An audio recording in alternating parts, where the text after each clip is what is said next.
Ladies and gentlemen, one of the major moral cankers facing our society and our nation is that of corruption.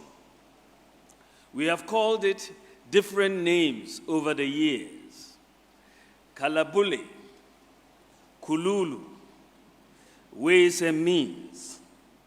Even recently, I have heard Galamsey. It is one of the things that every political party and politician talks about and has talked about over the years. But it is one of the things that, as a nation, we have done very little about over the years. But we keep talking about it.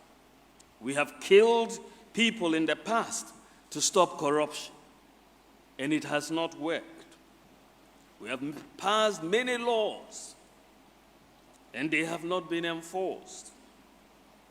We have appealed to people's senses, and it has not worked.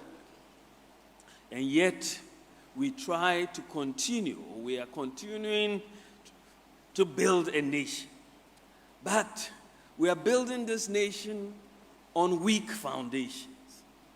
If you don't address some of these fundamental issues, like corruption, you will continue building and then rebuilding and rebuilding. Every politician, I think, who has held office or who is holding office should be made to answer that question. What did you do, or what are you doing about corruption? What are the concrete measures are we taking to deal with corruption, or have you taken to deal with corruption?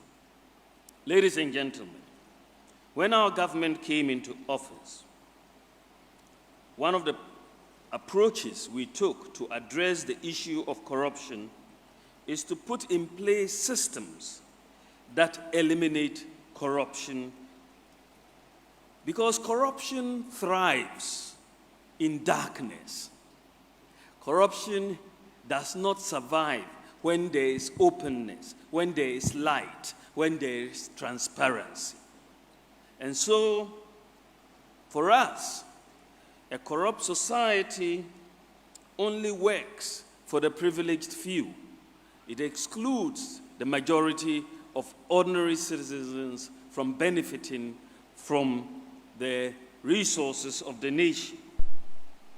And so we set about trying to put in place systems, a new system that could stamp out corruption to a large extent. And our principal operational tools or enablers, which we have put in place to help deal with corruption in Ghana, are three major things. To start with, the enablers, the operational tools.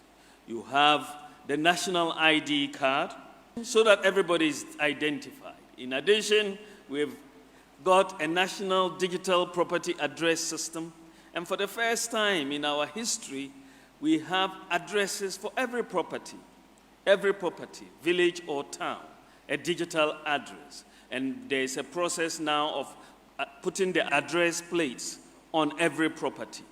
Thirdly, we brought mobile money interoperability. Mobile money interoperability means that you can send mobile money to different networks, and you can also send money between your own mobile money account and a bank account. Very, very important. The first country in Africa to do so. Ladies and gentlemen, the digital economy is a massive economy. That should be obvious, of course, to anybody who has done sixth form economics.